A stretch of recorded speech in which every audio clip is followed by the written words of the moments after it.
I'm going to ask all members too to try to stick to our 5-minute rule so that we can get out of here before midnight. Chair will now recognize Mr. Pallone, the full committee chair, for 5 minutes.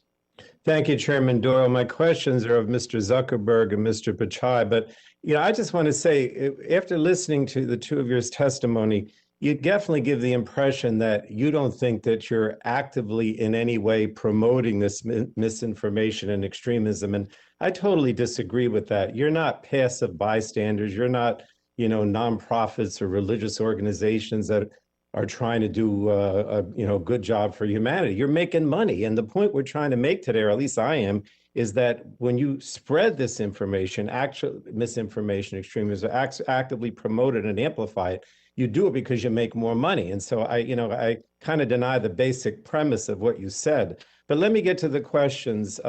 Let me ask Mr. Zuckerberg, according to a May 2020 Wall Street Journal report, a Facebook researcher concluded that Facebook's own recommendation tools were tied to a significant rise in membership in extremist Facebook groups in Germany.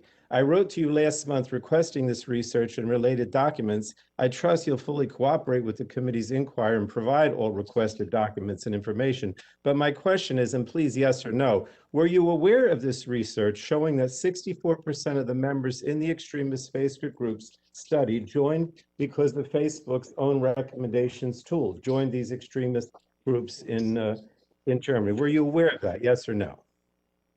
Congressman, this is something that we study because we want to make sure our products improve. But I'm just asking whether you were aware of it. It's a simple question, yes or no. Were you aware of it? That's all I'm asking. Were you aware of this? Aware at what time? After we studied that? I just asked if you were aware of it, Mr. Zuckerberg. Yes or no? If not, I'm going to assume that the answer is yes. Okay. Congressman, I've seen the study. It was about a content leading up to the German election, and we since made changes to the platform.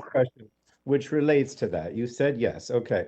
The troubling research I mentioned demonstrates that Facebook was not simply allowing disinformation and extremism to spread, it actively amplified it and spread it. This is my point.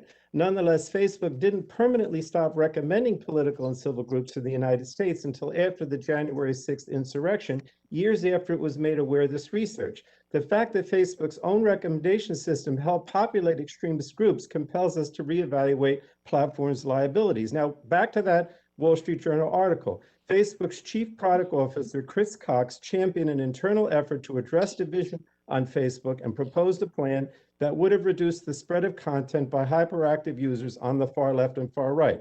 The article alleges, Mr. Zuckerberg, that you personally reviewed this proposal and approved it, but only after its effectiveness was decreased to 80%. Is that true? Yes or no, please?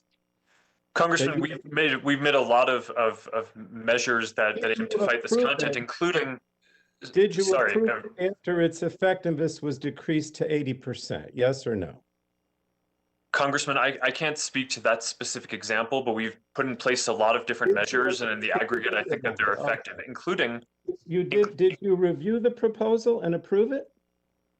Congressman, we do a lot of work in this area, and I review a lot of proposals, and we've moved forward on a lot of steps. It's not a difficult question. I'm just asking if you reviewed this internal proposal and you approved it. You won't even answer that. I don't. It's so easy to answer that question. It's very specific. All right, you won't answer, right? Yes or no?